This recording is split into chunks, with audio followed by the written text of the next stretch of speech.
네, 세상을 변화시키는 이슈들은 거창한 것에서 시작되는 게 아니라 우리의 일상에서부터 시작이 됩니다. 네, 오늘은 부동산부터 지역 경제 그리고 다양한 소식들을 알아보는 시간 알차게 준비해봤습니다. 자, 먼저 첫 번째 코너로 지금 주목해야 될 사건들을 알아보는 시간 트렌드 이슈 시간입니다. 오늘도 김규리 아나운서와 함께하고 있고요. 안녕하세요. 안녕하세요. 네, 반갑습니다. 자, 벌써 한낮이면요, 땀이 뻘뻘 날 정도로 정말 날씨가 무덥습니다. 이때쯤이면 어김없이 생각나는 게 있어요. 여름의 상징이죠. 한강 수영장이 오픈했다면서요? 네, 도심 속 피서지인 한강공원 수영장이 개장했습니다. 저렴한 입장료에 대중교통으로 쉽게 갈 수 있어 개장 첫날부터 더위를 피하려는 시민들의 발걸음이 끊이지 않고 있습니다. 네, 멀리 워터파크까지 가지 않아도 도심에서 정말 즐길 수 있는 게 바로 한강 수영장의 묘미인 것 같습니다. 매년 인기가 정말 많은데 올해도 마찬가지예요. 친구, 가족, 그리고 연인들끼리 많이 가고 있죠. 맞습니다. 올해는 뚝섬과 여의도, 잠원 수영장과 함께 잠실, 양화, 난지물놀이장까지 총 6곳이 운영되는데요. 특히 잠실물놀이장은 세 단장을 마치고 한층 더 쾌적한 모습으로 돌아와 시민들의 호응이 아주 좋은 상황입니다. 그렇군요. 요새 워낙 봄을가 시대라서 대형 워터파크 한번 가면 입장료가 정말 비싸더라고요. 그런데 한강 수영장은 뭐니 해도 가성비가 갑이죠. 그렇습니다. 수영장은 성인 기준 5,000원, 물놀이장은 3,000원으로 아주 저렴한데요. 여기에 다둥이 가족 할인 혜택도 있고요. 만 5세 이하 어린이는 무료 입장이라 특히 가족 단위 피서객들에게 인기가 많습니다. 와, 커피 한 잔 값도 안 되는 가격이라니 정말 감동스러운데 그럼 운영 시간은 어떻게 되나요? 한강 수영장은 지난 6월 19일에 개장해 8월 30일까지 운영될 예정입니다. 운영 시간은 기본적으로 오전 9시에서 6시까지인데요. 7월 이후 뚝섬, 여의도 등 특정 지역에서는 밤 10시까지 야간 개장도 한다고 합니다. 그렇군요. 이번 여름에는 저도 한번 가봐야겠다 이런 생각이 듭니다. 계속해서 다음 소식 짚어보도록 하겠습니다. 요새 러브버그가 퇴치가 유행이라고 합니다. 이 러브버그 어디서 나타났는지 실시간으로 알려주는 어플리케이션이 등장했다고요. 네, 러브버그 지도라고 하는 건데요. 시민들의 제보로 완성되는 이른바 참여형 지도입니다. 지도 앱에 접속해서 방금 어느 구역에 러브버그가 나타났다며 핀을 꽂아 위치를 공유하는 방식으로 벌레를 꺼리는 시민들 사이에서 아주 큰 호응을 얻고 있습니다. 이 시민들이 자발적으로 정보를 모아서 어플리케이션을 만든다. 이거 참 기발한 생각이다. 이런 생각이 드는데 저도 지난주에 놀러 갔었는데 러브버거가 너무 많아가지고 사실 좀 놀랐었던 그런 기억이 있습니다. 이렇게 러브버거 출몰 지역을 확인할 수 있는 어플리케이션이 생기니까 정말 편하구나 이런 생각이 들어요. 네, 해당 사이트에 들어가 보면 지도 위에 각 동네별 위험도가 띄워져 있어 출몰 현황을 쉽게 알 수 있는데요.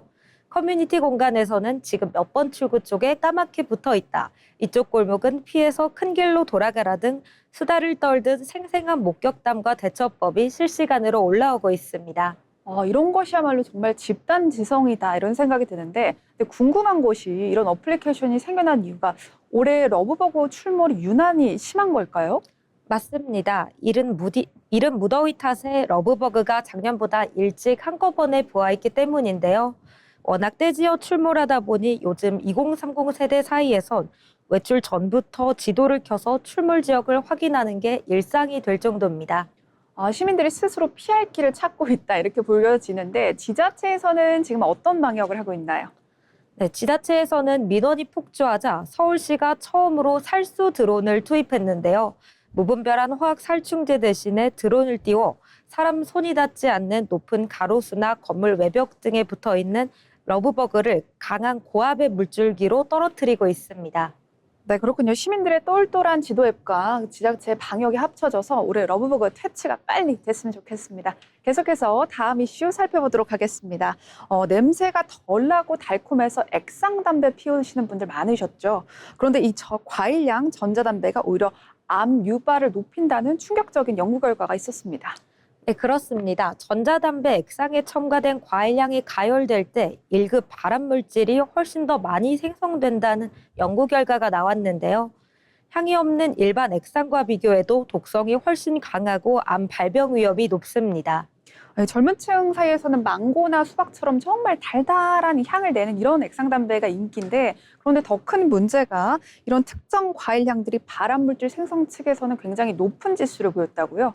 맞습니다. 연구진들이 다양한 향을 실험했는데요. 망고나 수박, 자두처럼 단맛과 단향이 강할수록 인체에 들어와 유전자를 심각하게 손상시키고 발암물질 수치를 급격히 끌어올리는 것으로 확인됐습니다. 결국에는 이 담배 액상 자체보다는 달달한 향기를 내게 만드는 이 물질이 문제인 것 같습니다. 이 첨가물들이 기계의 뜨거운 열을 만나면 치명적인 독성을 뿜어낸다면서요. 정확합니다. 과일향을 내는 화학 첨가물들이 높은 열을 받으면 분해되는데요. 이때 호흡기와 폐에 치명적인 화학 물질로 변질되어 우리 몸속으로 고스란히 들어오는 원리입니다. 정말 충격적입니다. 보통 담배 대신 액상 담배 피시는 분들이 몸에 쾌쾌한 냄새 안 난다 이래가지고 피시는 건데 건강에는 사실 더 해로웠습니다. 네, 그렇습니다. 기분 좋은 과일향 때문에 심리적인 경계심이 쉽게 허물어지는 건데요. 건강에 덜 해로울 것이라는 착각을 불러일으켜 특히 2030 청년층과 청소년들을 흡연으로 유도하는 달콤한 덫이 되고 있습니다. 네, 냄새가 좋다고 방심했다 피웠다가는 암 발병률이 더 높아지는 그런 무시무시한 액상 담배였습니다. 계속해서 오늘의 마지막 이슈 넘어가 보도록 하겠습니다. 요즘 2030 청년층 사이에서도 탈모가 또 이슈라고 합니다. 사실 저도 초기 탈모를 겪고 있는 사람으로서 굉장히 공감 갔는데 이 청년 탈모 치료에 건강보험을 적용하자 뭐 이런 이야기들이 나오고 있습니다. 정작 당사자인 2030 세대 안에서도 의견이 팽팽하게 갈리고 있다면서요. 그렇습니다. 취업 스트레스와 식습관 변화로 청년 탈모 환자가 급증하면서 건보 적용 논의가 본격화됐는데요. 혜택을 받는 당사자들임에도 불구하고 찬반 여론이 극명하게 나뉘고 있습니다.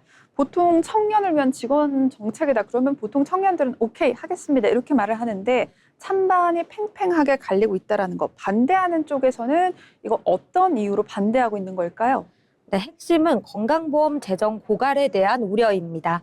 생명에 지장이 없는 단순 미용 목적의 치료에까지 세금과 건보료를 투입하는 건 명백한 예산 낭비라는 주장입니다. 그렇군요. 뭐 가뜩이나 뭐 저출산과 고령화로 건보 재정에 대한 걱정이 큰 상황이다 보니 굳이 이런 것까지 할 필요 있냐 이런 의식들이 나오는 것 같아요. 그럼 반대로 찬성하는 쪽의 입장은 어떻습니까?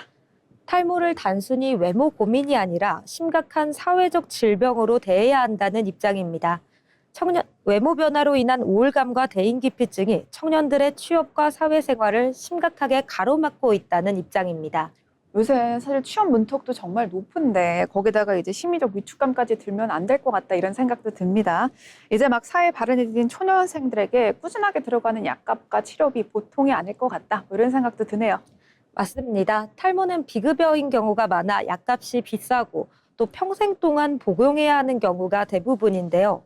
이러한 경제적 부담 때문에 제때 치료를 받지 못하고 포기하는 청년들이 많다 보니 국가 차원의 지원이 절실하다는 호소가 이어지고 있습니다. 네, 단순 미용이냐 아니면 사회적 질병이냐 뭐 찬반 의견이 팽팽하게 갈리고 있기 때문에 어느 한쪽의 편을 들어주기는 조금 힘들 것 같고요.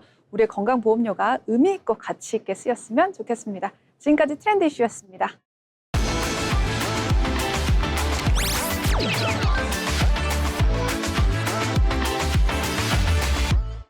경제 흐름을 통해 우리의 일터를 들여다보는 시간, 경제를 보는 일터입니다. 최근 AI 산업이 빠르게 성장하면서 반도체만큼이나 주목받는 산업이 있습니다. 바로 데이터 센터입니다. 챗 GPT를 비롯한 생성형 AI 서비스가 확산되면서 전 세계적으로 대규모 데이터 센터 건설이 이어지고 있는데요. 데이터 센터는 단순히 컴퓨터를 모아놓은 공간이 아니라 AI가 학습하고 서비스를 제공하기 위해 필요한 핵심 인프라 역할을 하고 있습니다. 오늘은 데이터 산업이 왜 빠르게 성장하고 있는지, 그리고 이러한 변화가 우리의 일터를 어떻게 바꾸고 있는지 함께 살펴보겠습니다.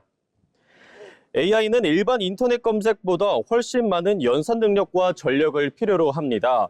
질문 하나를 처리하기 위해 수많은 반도체가 동시에 작동하고 막대한 전기가 사용되기 때문인데요. 이에 따라 미국을 비롯한 글로벌 빅테크 기업들은 수십조 원 규모의 데이터 센터 투자를 이어가고 있습니다. 마이크로소프트와 아마존, 구글 메타 등 주요 기업들은 AI 경쟁력을 확보하기 위해 데이터 센터를 지속적으로 확대하고 있는데요. 우리나라 역시 국내외 기업들의 데이터 센터 투자와 관련 인프라 구축이 활발하게 진행되고 있습니다. AI 산업이 성장할수록 이를 뒷받침하는 데이터 센터의 중요성도 함께 커지고 있는 겁니다. 데이터 센터가 늘어나면서 새로운 일자리도 함께 늘어나고 있습니다. 대표적으로 서버와 네트워크를 관리하는 IT 엔지니어는 물론이고 전력을 안정적으로 공급하는 전기 설비 전문가, 냉각 시스템을 운영하는 설비 관리 인력, 그리고 보안을 책임지는 사이버 보안 전문가에 대한 수요도 빠르게 증가하고 있는데요. 특히 데이터 센터는 24시간 365일 쉬지 않고 운영되는 시설인 만큼 전력과 냉각 설비를 실시간으로 점검하고 장애를 예방하는 운영 인력의 역할이 매우 중요합니다.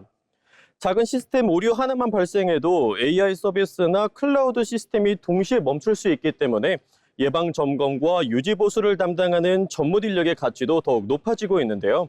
최근 AI 서버를 설치하고 관리하는 기술자와 데이터 센터의 에너지 효율을 높이는 전문 인력까지 새로운 직무로 떠오르고 있습니다. 과거에는 데이터 센터가 단순한 IT 시설로 여겨졌다면 이제는 다양한 산업을 연결하는 새로운 고용의 중심으로 자리 잡고 있는 겁니다. 기업들도 이러한 변화에 맞춰 새로운 기회를 찾고 있습니다. 전력기기 기업들은 변압기와 배전 설비 공급을 확대하고 있으며 건설업계 역시 초대형 데이터 센터 시공 사업에 적극적으로 참여하고 있는데요. 특히 AI 데이터 센터는 일반 건물보다 훨씬 많은 전력을 안정적으로 공급해야 하고 서버에서 발생하는 열도 빠르게 식혀야 합니다. 이 때문에 변압기와 냉각 장비, 그리고 전력 관리 시스템을 만드는 기업들의 중요성이 빠르게 커지고 있습니다. 또 AI 서버에 필요한 반도체와 광통신 장비를 생산하는 기업들도 투자를 확대하고 있는데요. 이처럼 데이터 센터 한 곳이 들어서면 IT뿐 아니라 건설과 전력, 설비, 제조업까지 다양한 산업이 함께 성장하는 구조가 만들어지고 있습니다. AI 시대에는 좋은 서비스를 만드는 것만큼이나 안정적으로 운영할 수 있는 인프라가 중요해지고 있습니다. 그 중심에 있는 것이 바로 데이터 센터인데요. 전문가들은 앞으로 AI 산업이 더욱 확대될수록 데이터를 저장하고 처리하는 시설의 중요성도 계속 커질 것이라 전망하고 있습니다. 이에 따라 IT 분야뿐 아니라 전력과 건설, 설비 보안 등 다양한 산업에서 새로운 일자리와 투자 기회도 함께 늘어날 것으로 기대되고 있습니다. AI가 바꾸는 미래, 그 변화는 이미 우리 일터에서도 시작되고 있습니다. 지금까지 경제로 보는 일터였습니다.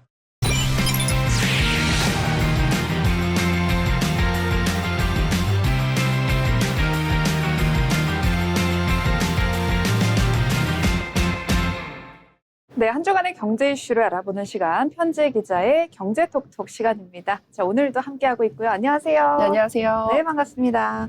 자, 국민연금이 올해 들어서 운영 수익이 무려 200조 원을 돌파했다는 놀라운 소식입니다. 특히 국내 주식 성과 투자 성과가 어마어마하다고 하죠.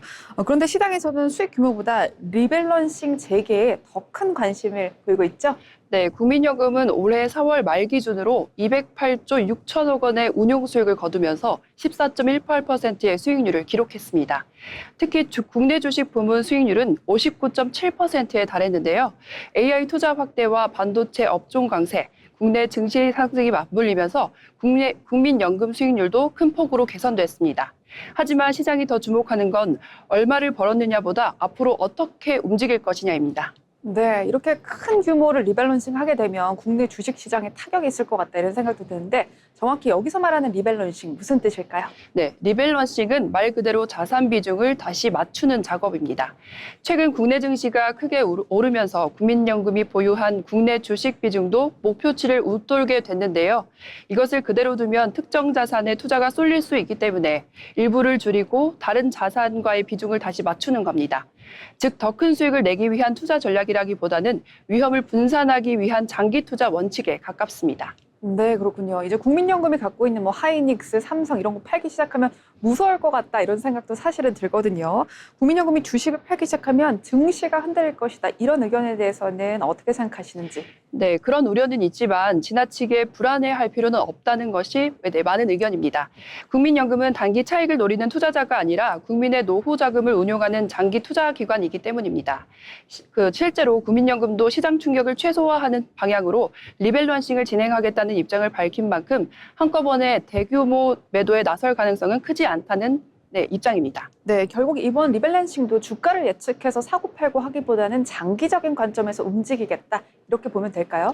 네, 맞습니다. 국민연금은 시장의 단기 흐름보다 안정적인 노후 자산 운용을 가장 중요한 목표로 하고 있습니다. 이번 리밸런싱도 많이 오른 자산은 일부 줄이고 부족한 자산은 보완해서 위험을 관리하는 과정인데요. 전문가들은 국민연금의 매매 자체에 일희일비하기보다는 앞으로 국내 기업들과의 실적과 우리 경제의 기초 체력이 증시를 좌우할 더 중요한 변수라고 보고 있습니다. 네, 계속해서 다음 이슈 보겠습니다. 우리 트렌드 이슈 시간에서도 탈모 치료제 건보료 조공에 대해서 이야기했는데 다시 한번 이야기 나눠보도록 하겠습니다. 이 정부가 추진하던 탈모 치료제의 이제 건보 적용 논의에 제동이 걸렸다는 소식입니다. 국민 참여 토론회까지 갑자기 취소가 됐는데요. 탈모 치료제를 건강보험에 넣는 문제, 이거 왜 이렇게 이슈일까요? 네, 이번 논란은 탈모 자체보다는 건강보험 재정을 어디에 먼저 써야 하는지를 놓고 의견이 갈렸기 때문입니다. 정부는 탈모 치료도 국민 삶과의 질과 관련된 만큼 사회적으로 논의해보자는 취지였지만 의료계와 환자단체에서는 지금도 건강보험 혜택을 충분히 받지 못하는 중증 질환 환자들이 많은데 탈모를 먼저 논의하는 것은 우선순위가 맞지 않다고 반발했습니다. 결국 이런 논란이 커지면서 정부도 토론회를 취소하고 다시 검토하기로 한 겁니다. 근데 저 같은 경우는 탈모도 치료가 필요한 질환이다 이렇게 보는 편인데 그런데 왜 우선순위에서 밀리는 걸까요? 네, 건강보험 재정은 한정돼 있기 때문입니다. 새로운 치료를 건강보험에 포함하면 그만큼 추가 재정이 필요한데 결국 어떤 질환을 먼저 지원할 것인지 선택해야 하는 상황이 온 겁니다. 실제로 환자단체는 현재도 암이나 희귀질환 환자 가운데 비싼 치료비 때문에 치료를 미루거나 포기하는 사례가 적지 않다며 건강보험은 생명과 직결된 질환부터 보장을 확대하는 것이 맞다고 주장하고 있습니다. 네, 반대로 저처럼 탈모 치료제도 건보료 적용이 필요하다 이렇게 주장하는 의견들도 꽤 있습니다. 네, 그렇습니다. 탈모는 생명을 위협하는 질환은 아니지만 특히 청년층에서는 취업이나 대인관계, 심리적인 위축으로 이어질 수 있다는 의견도 적지 않았습니다. 실제로 탈모 치료를 받는 사람은 꾸준히 늘어나고 있고 관련 시장도 계속 커지고 있는데요. 이 때문에 탈모를 단순한 미용 문제가 아니라 삶의 질과 관련된 질환으로 봐야 한다는 시각도 있습니다. 네, 건보료의 적용 범위가 점차 커지고 있는 요즘입니다. 결국에는 건강보험의 역할 어디까지 볼 것인가가 가장 중요해진 것 같습니다. 네, 맞습니다. 이번 논란은 탈모 치료제 하나를 건강보험에 넣을지 말지의 문제가 아니라 한정된 건강보험 재정을 어떤 기준으로 배분할 것인지에 대한 질문을 던진 겁니다. 앞으로 새로운 치료제와 의료기술은 계속 등장할 텐데요. 전문가들은 건강보험의 지속 가능성을 유지하면서도 국민들이 납득할 수 있는 보장 우선순위를 어떻게 만들지가 앞으로 더 중요한 과제가 될 것으로 보고 있습니다. 네, 알겠습니다. 계속해서 다음 이슈 넘어가 보겠습니다. 실손 의료보험 그리고 도수 치료에 관련된 이야기인데요. 이 7월부터 도수 치료가 관리급여로 전환이 되면서 의료 현장에 적지 않은 변화가 예상이 됩니다. 저도 개인적으로 도수 치료 정말 많이 받았는데 이 정부는 과잉 진료를 줄여서 보험료 부담을 낮추기 위한 정책이다라고 이야기했지만 의료계는 치료 공백을 우려하면서 강하게 반발하고 있습니다. 도수 치료 하나를 두고 왜 이렇게 말이 많은지 설명 부탁드립니다. 네, 정부가 본격적으로 손을 보기 시작한 건 도수 치료 자체가 아니라 급격하게 커진 비급여 시장인데요. 도수 치료는 건강보험이 적용되지 않는 대표적인 비급여 항목입니다. 실손보험 가입자가 늘면서 환자는 치료비 부담을 크게 느끼지 않았고 일부 의료기관에서는 필요 이상으로 도수 치료를 권유하는 과잉 진료 논란도 이어졌습니다. 결국 보험료 지급이 계속 늘어나면서 그 부담은 실손보험료 인상으로 이어졌고 정부는 이 구조를 더 이상 그대로 둘 수 없다고 판단한 겁니다. 그러니까 정리해보면 도수 치료를 규제하려는 움직임은 아니다. 다만 실손보험료를 정상화하려는 의미가 더 크다. 이렇게 받아들이면 되겠군요. 네, 맞습니다. 실제로 지난해 도수치료 진료비는 약 1조 4,500억 원으로 비급여 항목 가운데 가장 큰 규모를 차지했습니다. 정부는 7월부터 도수치료를 관리급여로 전환해서 기존 수가와 이용 횟수를 관리하기 시작했는데요. 이렇게 과잉 진료를 줄이고 장기적으로는 실손보험 재정을 안정시켜 보험료 부담도 낮추겠다는 것이 정부의 목표입니다. 다만 여기서 중요한 점은 정부가 절감하려는 비용은 결국 모든 실손보험 가입자가 함께 부담해온 사회적 비용이라는 점입니다. 그런데 의료계의 주장은 다릅니다. 이 과잉 진료를 막자는 취지에는 공감하면서 방식에는 문제가 있다 이렇게 주장하고 있는데 결국 고객이 줄어들긴 할 것 같습니다. 네, 그렇습니다. 의료계는 현재 책정된 수가로는 정상적인 도수 치료를 제공하기 어렵다고 반발하고 있습니다. 도수 치료는 환자 상태에 따라 치료 시간과 전문 인력이 달라질 수가 있는데 획일적인 기준을 적용하면 결국 의료의 질이 떨어질 수 있다는 주장입니다. 실제로 일부 병원은 도수 치료를 중단하거나 축소하기로 했고 도수 치료 감소에 맞춰 물리치료사의 근무 시간이나 임금을 조정하는 사례도 나오고 있습니다. 결국에 가장 큰 문제는 실제 현장에서 도수 치료를 받던 환자들인 것 같습니다. 네, 맞습니다. 정부는 과잉 진료를 줄이고 보험료 부담을 낮추는 효과를 기대는 하고 있지만 의료 현장에서는 수술 후 재활이나 근골격계 질환으로 꾸준히 도수 치료가 필요한 환자들이 오히려 치료를 받을 병원을 찾기 어려워질 수 있다는 우려도 나오고 있습니다. 또 도수 치료 대신 주사 치료나 체외 충격파 같은 다른 비급여 치료 환자가 몰리는 이른바 풍선 효과 가능성도 제기되고 있습니다. 결국 이번 제도는 도수 치료 하나를 바꾸는 데 그치는 것이 아니라 비급여 의료를 어디까지 관리할 것인지 또 보험 재정과 환자의 치료 선택권 사이에서 어떤 균형점을 찾을 것인지 시험하는 첫 사례가 될 것으로 보고 있습니다. 네, 이번에는 고학력 취업난과 관련된 소식 한번 살펴보도록 하겠습니다. 이번에 국가데이터처가 발표한 통계 하나 들고 왔는데요. 신규 박사학위 취득자의 취업 현황을 조사했는데 우리 고용시장의 현실을 보여주는 어떤 결과가 나왔다면서요.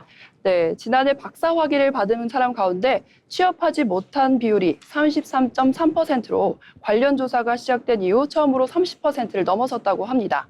특히 30세 미만 청년 박사는 절반 이상이 일자리를 구하지 못한 것으로 나타났습니다. 아니, 박사학위를 받았는데도 취업이 어렵다. 이거는 정말 좀 의외다라는 생각이 드는데 와, 우리나라 경기가 진짜 안 좋은가 보다 이런 생각도 듭니다. 네, 그렇습니다. 물론 최근 청년 취업난의 영향도 있지만 전문가들은 고급 인재와 일자리의 미스매치가 더 큰 원인으로 보고 있습니다. 학력 인구 감소로 대학은 교수 채용을 줄이고 있고 기업도 신입 연구 인력보다는 경력직을 선호하는 분위기가 강해진 겁니다. 여기에 AI 확산으로 일부 연구개발 직무의 채용 방식까지 바뀌면서 박사급 인력이 갈 수 있는 자리가 예전만큼 늘지 못한다는 분석입니다. 결국 인재를 키우는 것만큼 중요한 것이 일자리를 만드는 것이다 이런 생각도 듭니다. 네, 맞습니다. AI와 첨단 산업 경쟁이 치열해질수록 인재 양성뿐 아니라 그 인재들이 역량을 발휘할 수 있는 연구개발 환경과 양질의 일자리를 함께 만드는 것이 우리 경제의 중요한 과제가 될 것이라고 통계는 보여주고 있습니다. 네, 결국 고급 인재를 만드는 것만큼 중요한 것이 그 인재가 일할 수 있는 일자리를 만드는 일인 것 같습니다. 자, 오늘 준비한 편지혜 기자의 경제톡톡은 여기까지입니다.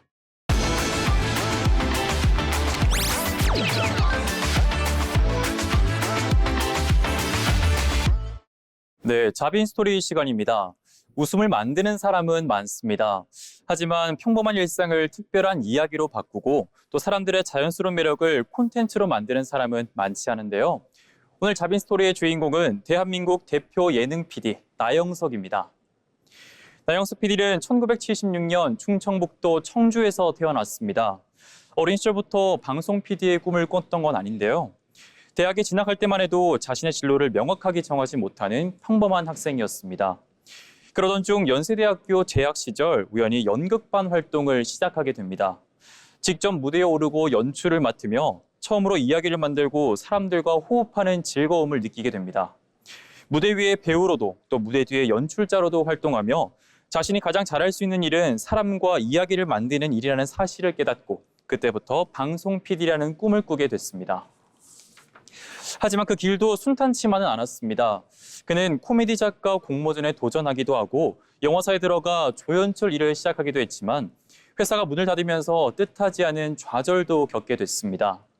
네, 2001년 나영석 PD는 KBS 공채 27기 프로듀서로 입사하며 본격적인 방송 인생을 시작했습니다. 방송국에 들어온 뒤에도 처음부터 주목을 받는 PD는 아니었지만 조연출과 연출을 거치며 현장을 배웠고 또 수많은 회의와 촬영, 편집을 반복하며 자신만의 연출 철학과 감각을 쌓았습니다. 그의 이름을 대중에 각인시킨 프로그램은 단연 KBS 1박 2일입니다. 국내 곳곳을 여행하며 출연자들이 복불복 게임을 하고 낯선 곳에서 하룻밤을 보내는 형식인데요. 하지만 그 안에는 여행의 설렘과 멤버들의 진솔한 모습, 예상치 못한 웃음이 담겨 있습니다. 1박 2일은 남녀노소 모두가 즐기는 국민 예능으로 자리 잡았고 나영석 PD는 대한민국을 대표하는 스타 PD로 이름을 알리게 됐습니다. 하지만 화려한 성공 뒤에는 치열한 고민도 있었습니다. 당시 제작진의 강행군과 아이디어 고갈을 언급하며 시즌제 도입이 필요하다고 밝히기도 했는데요. 성공에 안주하지 않고 더 새로운 콘텐츠를 만들고 싶었던 그는 다시 한번 큰 결심을 하게 됩니다. 2013년 나영석 PD는 KBS를 떠나 CJ ENM으로 자리를 옮겼습니다. 공영방송이라는 안정된 환경을 뒤로하고 더 자유로운 제작 환경을 선택하게 된 건데요. 그 후 그는 꽃보다 할배, 삼시세끼, 신소유기, 윤식당, 지구오락실 등 수많은 히트작을 선보였습니다. 특히 여행과 음식, 일상이라는 평범한 소재를 예능으로 풀어내며 기존에 없던 장르를 만들어냈습니다. 또 유튜브 채널 15회를 통해 제작자와 시청자의 거리를 좁혔고 방송보다 자유롭고 빠른 콘텐츠를 선보이며 디지털 시대의 예능 보법을 새롭게 써내려갔습니다. 그의 성과는 다양한 수상으로도 이어졌습니다. 2015년 제51회 백상예술대상 TV부문 대상, 그리고 2021년 대한민국 콘텐츠 대상 방송영상 산업발전유공 부문 문화포상, 그리고 2024년 제60회 백상예술대상 남자 예능상을 받게 됐는데요. 한 프로그램의 성공에 머무르지 않고 끊임없이 새로운 콘텐츠를 만들어 온 그의 노력이 인정받은 결과입니다. 나영석 PD가 특별한 이유는 단순히 인기 프로그램을 많이 만들기 때문이 아닙니다.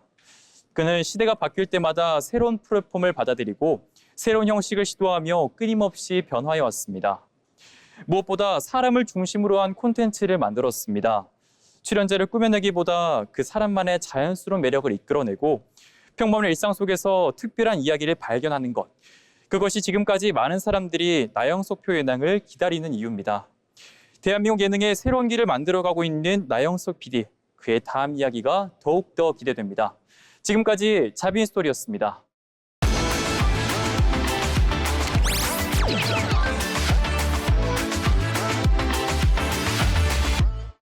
직업의 세계 시간입니다.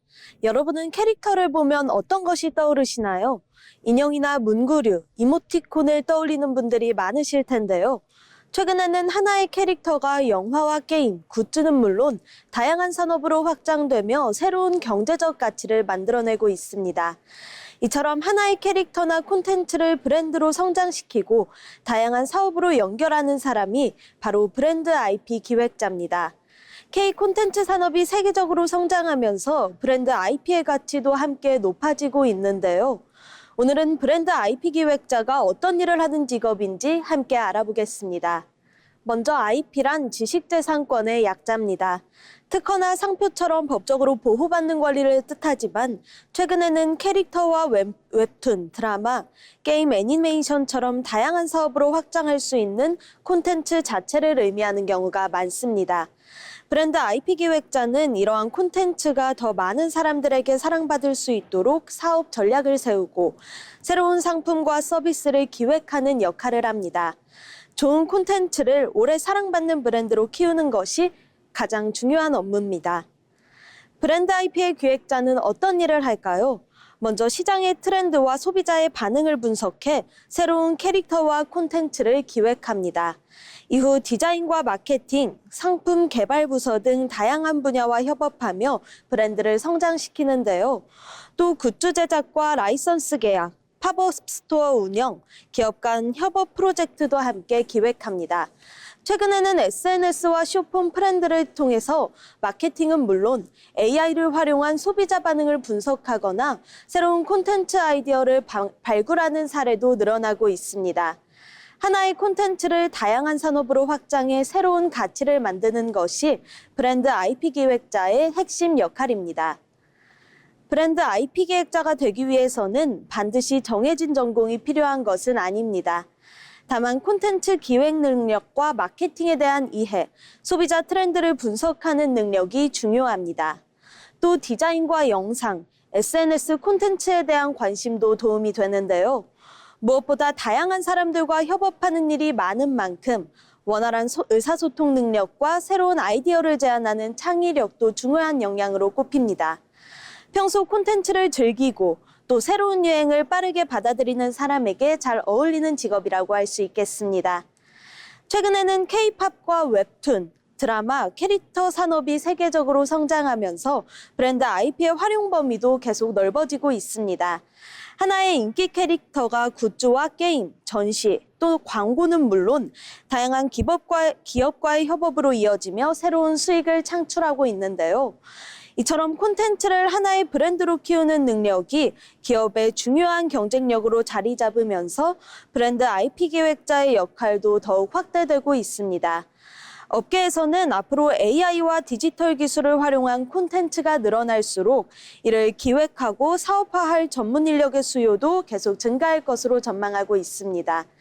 과거에는 좋은 콘텐츠를 만드는 것이 가장 중요했다면 이제는 그 콘텐츠를 또 얼마나 다양한 분야로 확장하고 새로운 가치를 만들어내느냐가 더욱 중요한 시대가 되고 있습니다. 브랜드 IP 기획자는 캐릭터와 콘텐츠를 하나의 상품이 아닌 오랫동안 사랑받는 브랜드로 성장시키는 사람인데요. 좋은 아이디어를 새로운 산업으로 연결하는 힘. 앞으로도 브랜드 IP 기획자는 K 콘텐츠의 산업과 성장을 이끄는 핵심 직업으로 더욱 주목받을 것으로 예상됩니다. 지금까지 직업의 세계였습니다.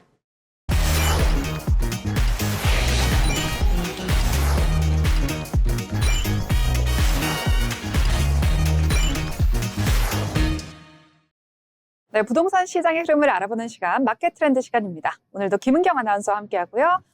안녕하세요. 안녕하세요. 네, 반갑습니다. 반갑습니다. 자, 서울 아파트 시장이 기대와는 조금 다른 양상을 보이고 있습니다.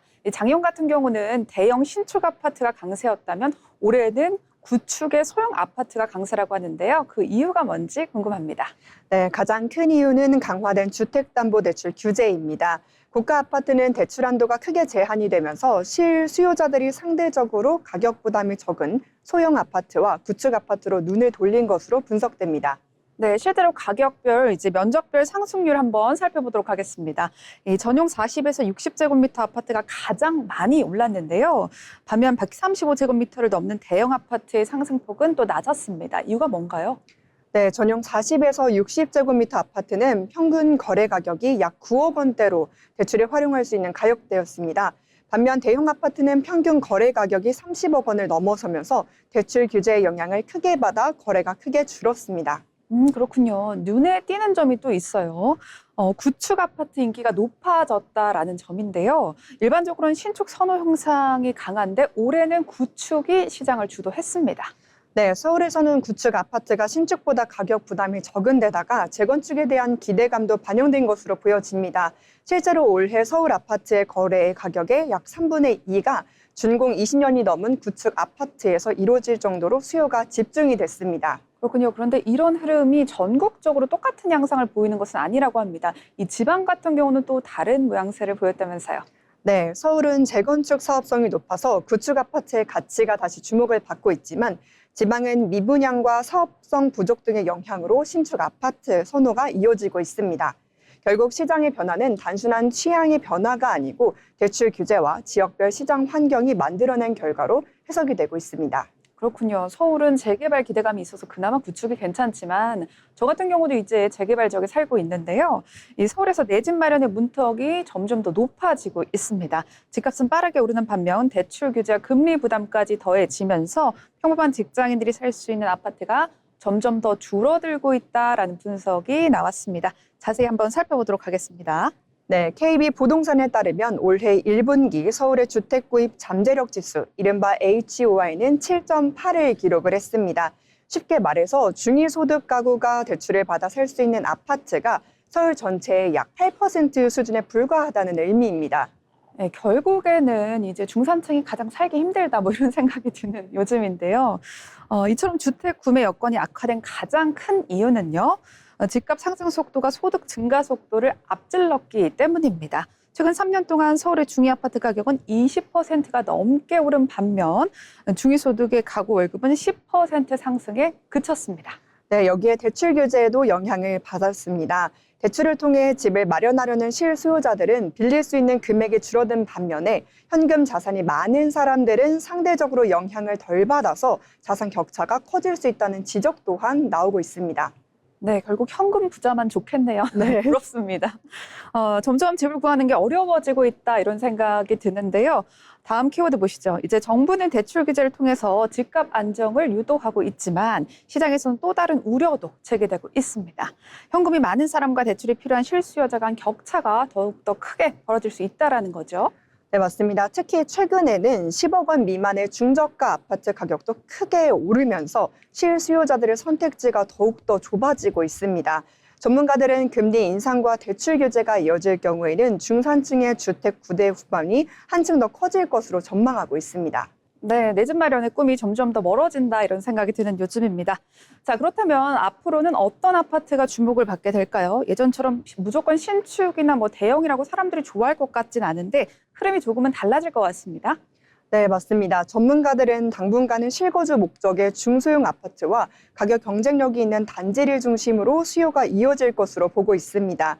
반면 대출 부담이 큰 고가 아파트 시장은 거래가 다소 주춤할 가능성이 있다는 분석인데요. 결국 지금은 얼마나 좋은 집인가 보다는 실제로 살 수 있는 집인가가 가장 중요한 기준이 되고 있는 것 같습니다.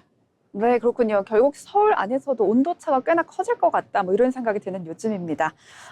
아파트를 이제 사시려고 하시는 분들은 단기적인 가격 상승에만 초점을 맞추시겠지만 사실은 자신의 자금 계획과 대출 가능 범위를 꼼꼼하게 살펴보는 것이 무엇보다 중요한 것 같습니다.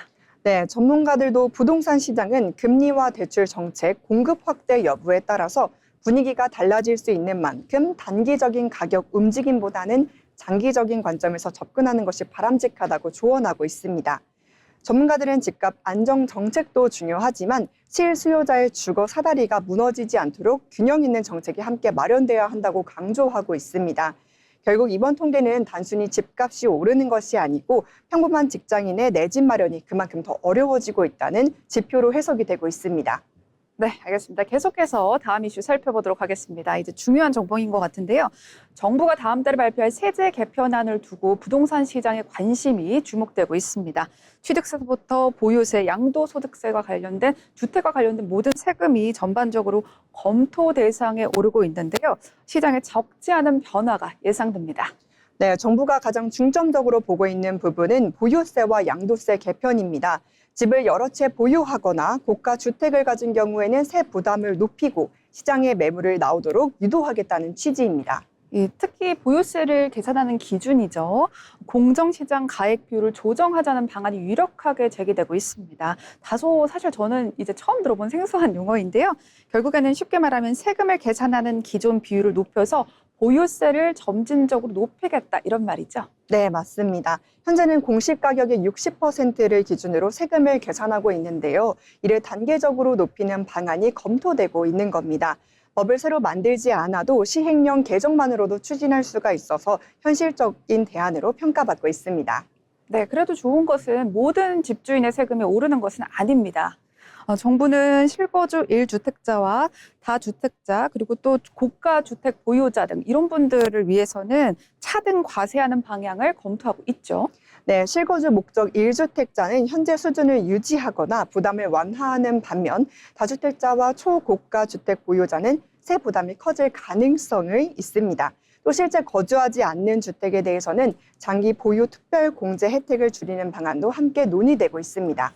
네, 정부가 결국 세제 개편안을 추진하는 이유는요, 간단해요. 결국 시장의 매물을 늘려서 집값을 안정시키겠다 이런 정책으로 보여지는데요.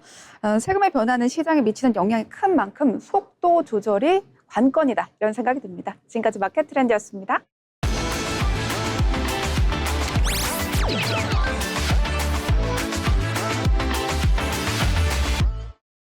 알아두면 쓸데있는 정보 알쓸정 시간입니다. 여러분은 냉장고 안을 어떻게 채워두고 계신가요?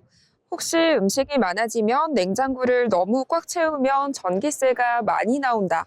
이렇게 생각하고 일부러 공간을 비워두는 분들도 많이 계실 텐데요. 반대로 장을 많이 본 날에는 냉장실과 냉동실을 가득 채워놓는 경우도 계실 것 같습니다.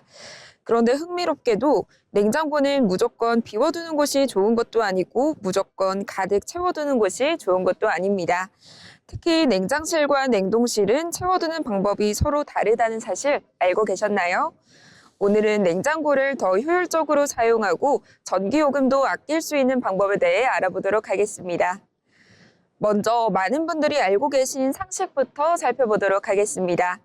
냉장고는 꽉 채우면 안 된다. 아마 한 번쯤 다들 들어보셨을 텐데요. 이 말은 절반은 맞고 절반은 틀립니다. 왜냐하면 냉장실과 냉동실의 구조가 다르기 때문인데요. 냉장실은 차가운 공기가 내부를 계속 순환하면서 온도를 유지하는 방식입니다. 이때 음식이 너무 많으면 냉기가 이동할 공간이 부족해지는데요. 사람이 가득 찬 엘리베이터 안에서는 움직이기 어려운 것처럼 냉장고 안의 냉기도 자유롭게 움직이지 못하게 되기 때문입니다. 그래서 냉장실은 약 70% 정도만 채우는 것이 가장 효율적이라고 알려져 있습니다. 적당한 여유 공간이 있어야 냉기가 골고루 퍼질 수 있기 때문인데요. 만약 음식이 너무 빽빽하게 들어있으면 안쪽은 차갑지만 바깥쪽은 충분히 차가워지지 않을 수 있고 결국 냉장고는 온도를 유지하기 위해 더 많은 전력을 사용하게 됩니다. 즉, 냉장고는 꽉 채우기보다는 적당히 채우기가 중요합니다. 그렇다면 냉동실은 어떨까요? 많은 분들이 냉동실도 비슷할 것이라고 생각하는데요. 의외로 정답은 반대입니다. 냉동실은 오히려 80에서 90% 정도 채워두는 것이 좋은데요. 왜냐하면 이미 얼어있는 냉동식품 자체가 냉기를 저장하고 있기 때문입니다.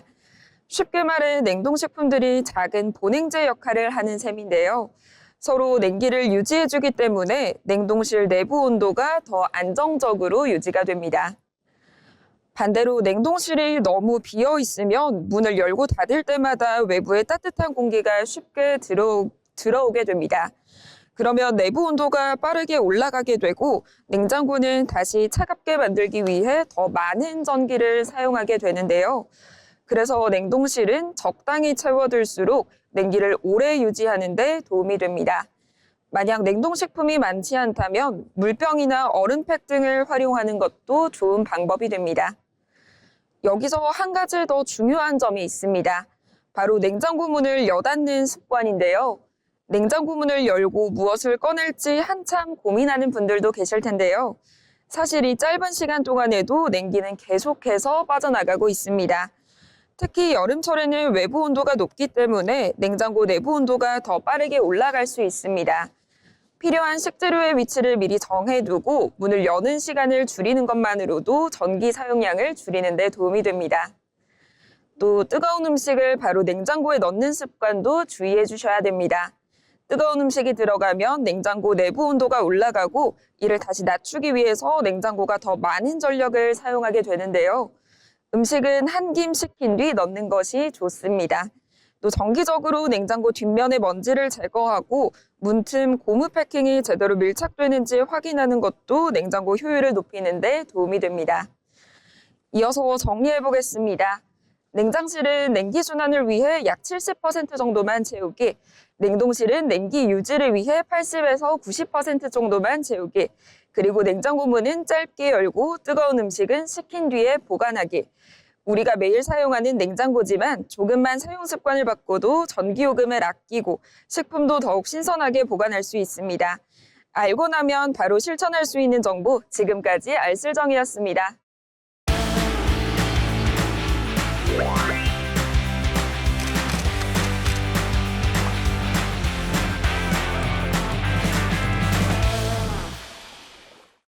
전국의 축제와 핫플레이스를 소개해드리는 어디 갈까 시간입니다.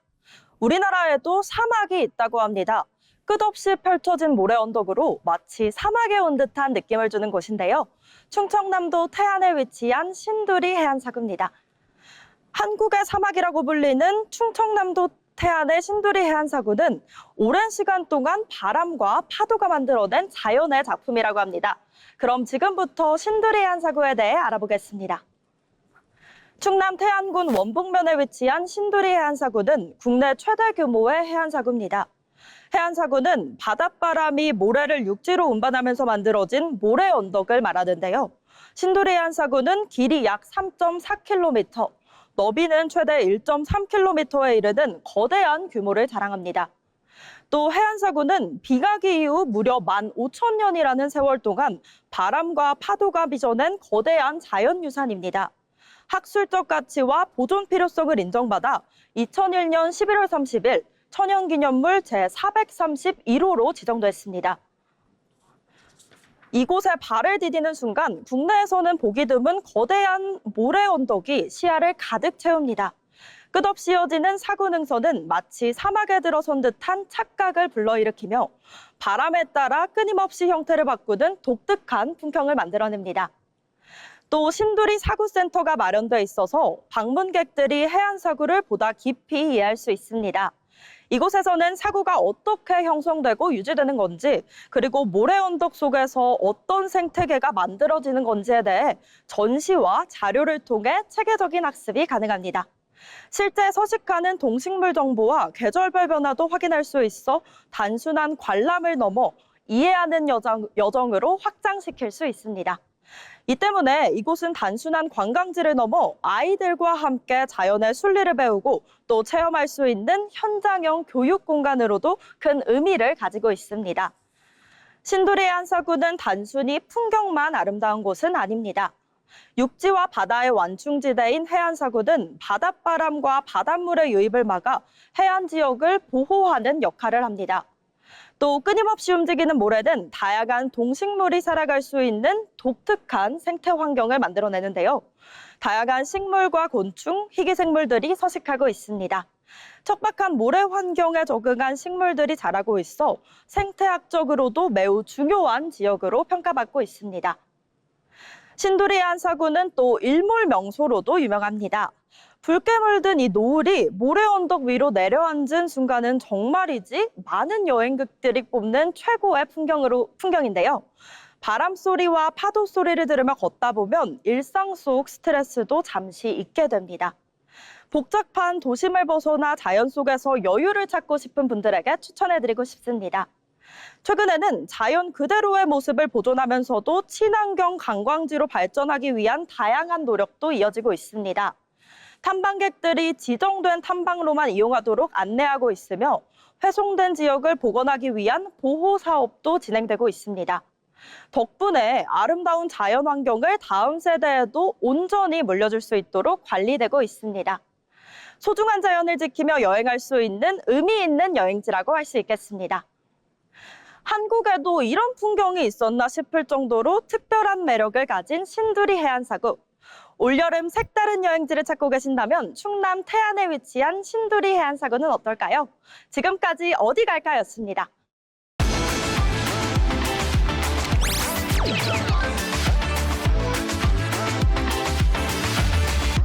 네, 트렌드를 알아보는 것이 미래를 준비하는 또 다른 방법이 되고 있습니다. 여러분, 오늘 준비한 이야기들이 여러분들의 인사이트에 도움이 되었길 바랍니다. 지금까지 트렌드 코리아 톡톡이었습니다. 고맙습니다.